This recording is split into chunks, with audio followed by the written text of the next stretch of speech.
नमस्कार, आदाब और सत श्री अकाल फ्रेंड्स। आज का जो हमारा वीडियो डिमांड किया हुआ है संजीव झा जी ने, उन्होंने हमसे पूछा है एक स्कूल सिक्योरिटी गार्ड का इंटरव्यू में कौन कौन से सवाल पूछे जाते हैं। तो आइए डिस्कस करते हैं कौन कौन से सवाल हैं और उसके क्या जवाब हो सकते हैं। तो सबसे पहले जो सवाल पूछा जाता है फायर से संबंधित, किसी को भी सवाल पूछते हैं तो फायर में क्या क्या पूछेंगे। तो आग क्या है, ये पहला सवाल आता है। तो आग एक ज्वलनशील तत्व है जो फ्यूल, हीट, ऑक्सीजन की आपसी रासायनिक प्रतिक्रिया से मिलकर बनती है। ठीक है, तो ये आपका आग का आंसर हो गया। दूसरा, आग के प्रकार क्या है। तो आग के टोटल 6 प्रकार है। A solid, B liquid, C gas, D metal, E electric, के कुकिंग टॉय। इस तरह से आपके 6 प्रकार है। फायर एक्सटिंग्विशर क्या है। तो फायर एक्सटिंग्विशर एक एक्टिव प्रोटेक्टिव इक्विपमेंट है जो छोटी या इनिशियल लेवल पर लगी आग को बुझाने में मदद करती है। टाइप ऑफ फायर एक्सटिंग्विशर कितने हैं। तो फायर एक्सटिंग्विशर कुल 5 प्रकार है। सबसे पहला है वाटर टाइप, दूसरा है फॉर्म, तीसरा है डीसीपी, चौथा है CO2 और 5वां है वेट केमिकल। उसके बाद एप्लीकेशन ऑफ फायर एक्सटिंग्विशर। तो कौन कौन सा फायर एक्सटिंग्विशर कहाँ कहाँ इस्तेमाल होता है।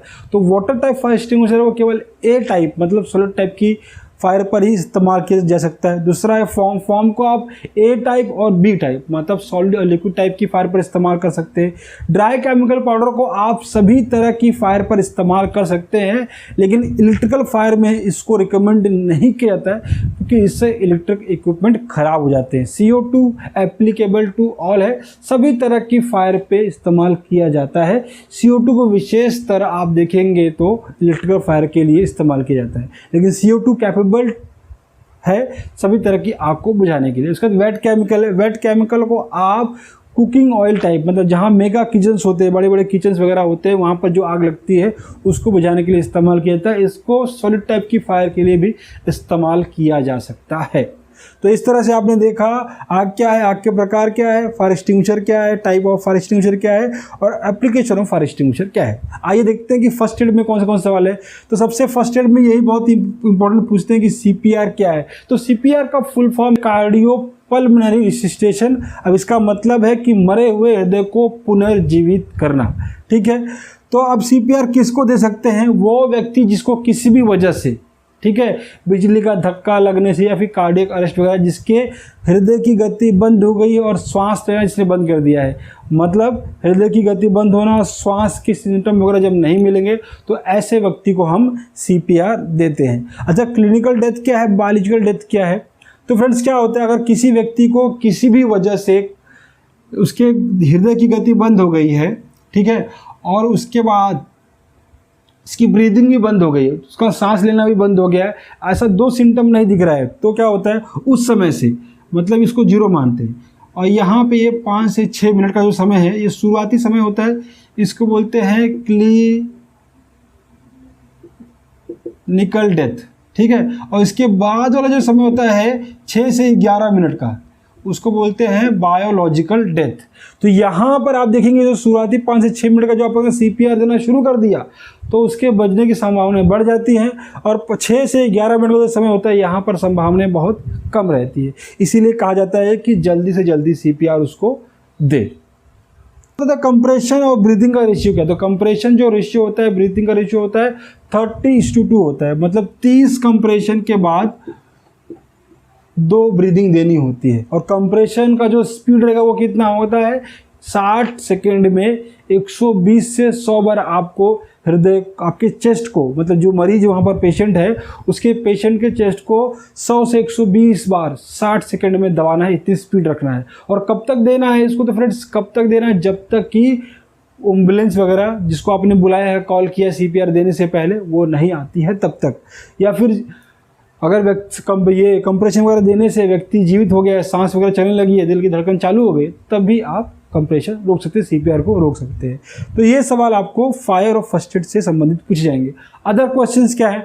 तो अदर क्वेश्चन आपको पूछेंगे गेट पास क्या है। तो गेट पास होता है 2 प्रकार का, एक होता है रिटेम्बल और नॉन रिटेम्बल। उससे भी बड़ा इंपॉर्टेंट सवाल गेट पास क्या होता है। जब भी किसी प्रीमाइसेस से कोई वस्तु टेम्परेरी या परमानेंटली बाहर ले जानी होती है तो एक डॉक्यूमेंट तैयार किया जाता है जिसको बोलते हैं गेट पास। किसी भी प्रीमाइसेस से आप कोई भी वस्तु ऐसे ही लेकर नहीं जा सकते बिना गेट पास की। तो इसके दो प्रकार हैं, रिटर्नेबल और नॉन रिटर्नेबल।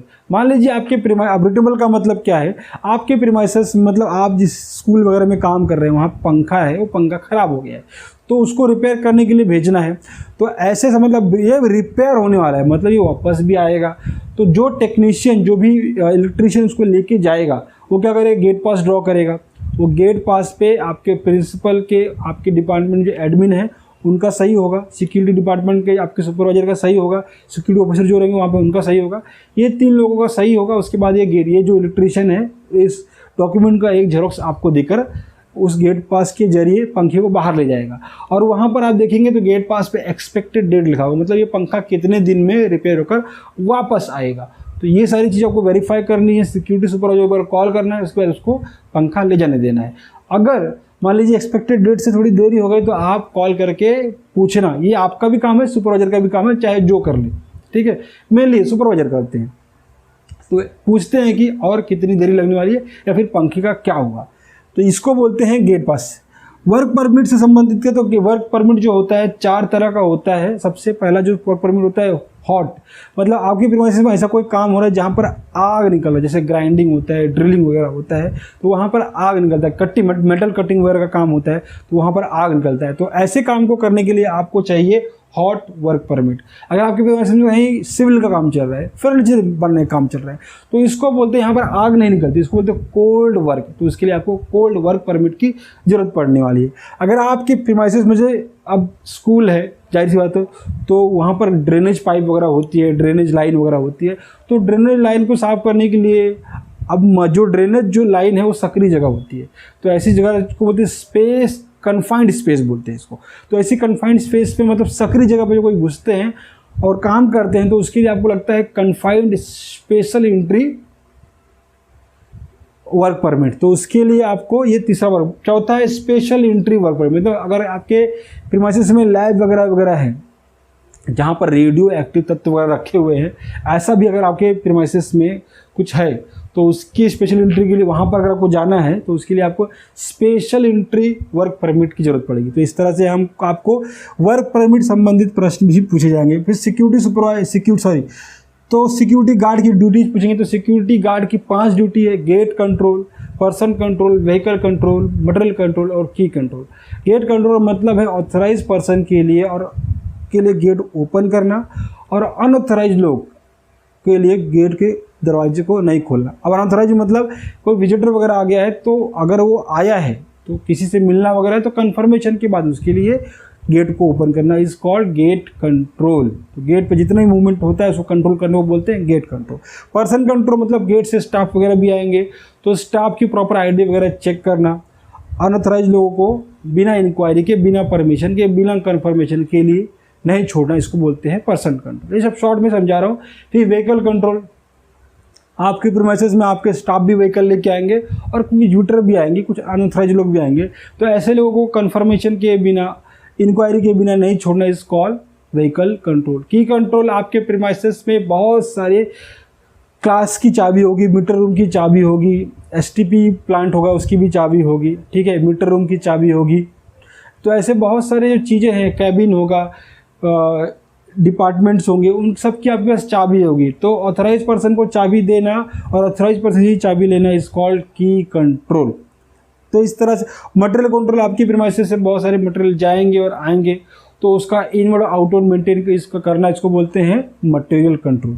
तो ये 5 ड्यूटी आपकी सिक्योरिटी गार्ड की हो गई। उसके बाद पार्किंग में क्या ड्यूटी होती है, तो पार्किंग में आपको ध्यान रखना है कि आप जिस भी प्रीमाइसेस में काम कर रहे हैं वहाँ पर टोटल पार्किंग कितना है, ठीक है। फिर जनरल पार्किंग, अब जनरल पार्किंग मतलब ऐसा पार्किंग जिसमें कोई भी स्टाफ अपनी गाड़ी कर सकता है, खड़ा कर सकता है, पार्क कर सकता है। और दूसरा जो होता है रिजर्व पार्किंग होता है। रिजर्व पार्किंग में मतलब मान लीजिए प्रिंसिपल है, वाइस प्रेसिडेंट है स्कूल के, तो केवल उनकी ही गाड़ियां वहाँ पर खड़ी होंगी। बोर्ड ऑफ डायरेक्टर हैं स्कूल के तो उनकी ही गाड़ी, वो जो पार्किंग होती है उनके लिए रिजर्व होती है। तो ऐसी पार्किंग में किसी और की गाड़ी पार्क नहीं हो, इसका भी आपको ख्याल रखना है। फिर होता है तीसरा फ्री पार्किंग। फ्री पार्किंग मतलब आपके यहाँ पर जो विजिटर गेस्ट वगैरह आएंगे उनकी गाड़ियाँ भी वहाँ पर जैसी ये जो पार्किंग होती है वैसे जगह पर फ्री, जो गेस्ट वगैरह आते हैं, विजिटर वगैरह आते हैं, उनकी गाड़ियाँ इन फ्री पार्किंग में खड़ी होती हैं। बाइक पार्किंग में विशेष ध्यान रखें कितनी बाइक पार्किंग वगैरह है। तो बाइक पार्किंग जब कोई करता है तो आप ध्यान रखें कि बाइक पार्किंग जो होती है मेन स्टैंड पे होनी चाहिए, साइड स्टैंड पे नहीं होगी, क्योंकि वहाँ जब बाइक जो होती है साइड स्टैंड पे खड़ी होती है तो ज़्यादा जगह ऑक्यूपाइड करती है, ज़्यादा जगह लेती है पार्क होने में। तो लेकिन मेन स्टैंड पे रहती है तो एक सीमित जगह लेती है, तो इससे होता है हम लोग कम जगह पर अच्छी खासी बाइक पार्क कर सकते हैं। मतलब जो उसका पोटेंशियल उसके हिसाब से हम वहाँ पर बाइक पार्क कर सकते हैं। पार्किंग में आप पेट्रोलिंग वगैरह करना आपका काम है, पेट्रोलिंग करते रहिए। कोई कार में कोई कीमती चीज़ वगैरह रखी है तो उसका ध्यान, मतलब ऐसा है तो तुरंत कार के मालिक को इन्फॉर्म करें, जो भी आपको वहाँ पर मान बोर्ड ऑफ डायरेक्टर में किसी डायरेक्टर की कार है, कार खुली हुई है, मोबाइल वगैरह रखा है, कोई कीमती चीज़ होगी तो इमीडिएटली उनको इन्फॉर्म करें। दरवाज़ा खुला रह गया है, पार्किंग लाइट ऑन रह गई है, तो ऐसा कुछ सिचुएशन वगैरह आता है, डीजल लीक कर रहा है, पेट्रोल लीक कर रहा है, तो इसकी सूचना दोनों अपने सिक्योरिटी सुपरवाइजर को दे, और फिर आप जरूरी जो कार्रवाई है वो आगे करेंगे। तो आपका वहाँ पे काम इन्फॉर्मर का है, आप तुरंत इस बात की सूचना दे। If you see something you have to say something, मतलब आप कुछ देखें तो जरूर उस पर रिएक्शन के, उस पर रिएक्ट करें, इसका काम होता है पार्किंग ड्यूटी में। फिर इंपॉर्टेंट फ्रेंड्स, अभी स्कूल है तो बच्चे हैं, बच्चे बड़े प्यारे होते हैं, भगवान का रूप होते हैं, तो ऐसे बच्चों से एक रिस्पेक्टफुल डिस्टेंस बना के रखें। क्योंकि ओबरॉय अंबानी के स्कूल में जो बच्चे आते हैं, पतंजलि स्कूल में बच्चे बने काफ़ी रईस लोग होते हैं, आपको बच्चे को देखकर प्यार आ सकता है, दुलार आ सकता है, तो इन तब भी अपने आप को कंट्रोल रखें, इन बच्चों से एक रिस्पेक्टफुल डिस्टेंस बनाए रखें, क्योंकि सेक्सुअल हैरेसमेंट जैसी बातें हो सकती हैं। अब जो बड़े लोग होते हैं बड़ा सेंसिटिव होते हैं, बड़े पैम्पर होते हैं, उनकी सोसाइटी बहुत अलग होती है और हमारी सोसाइटी बहुत अलग होती है। तो ये आपके लिए अच्छा रहेगा कि ये जो बच्चे यहाँ पर पढ़ने आते हैं उनसे आप एक रिस्पेक्टफुल डिस्टेंस बनाए रखें। तो ये सारे जो आपको सवाल पूछे जाएंगे, ये आपको तो नसीहत थी मेरी तरफ से। स्कूल में अगर आप काम कर रहे हैं या फिर करने वाले हैं तो मेरी तरफ से ये नसीहत है कि आप बच्चों से रिस्पेक्टफुल डिस्टेंस बनाए रखें। आपको यही सारे सवाल पूछे जाएंगे, तो इन सवालों को मैंने आपको सवाल भी किए, जवाब भी दिए, तो ये वीडियो देखकर आप तैयारी कर लीजिए। आपने इतना का तैयार कर लिया तो आप स्कूल इंटरव्यू में, सिक्योरिटी का जो गार्ड का इंटरव्यू है उसमें आसानी से पास हो जाएंगे। तो संजीव झा जी को थैंक यू बोलते हुए आपने बहुत ही बढ़िया सवाल किया। अगर आपके मन में भी कोई सवाल वगैरह है तो कमेंट बॉक्स खुला है, उसमें अपने मन के सवाल को रखें, अपने सवालों को मन में नहीं रखें, ताकि हम आपके माध्यम से बहुत सारे जो हमारे सब्सक्राइबर हैं, ठीक है, उनको भी ये जानकारी मिल सके। तो रिक्वेस्ट करेंगे आपसे, अगर आप कमेंट वगैरह करते हैं, सवाल पूछते हैं, तो आप कहाँ से हैं इसको भी ज़रा बताएं, तो हमको जानकर बड़ी खुशी होगी कि आप हमसे कहाँ से जुड़ रहे हैं।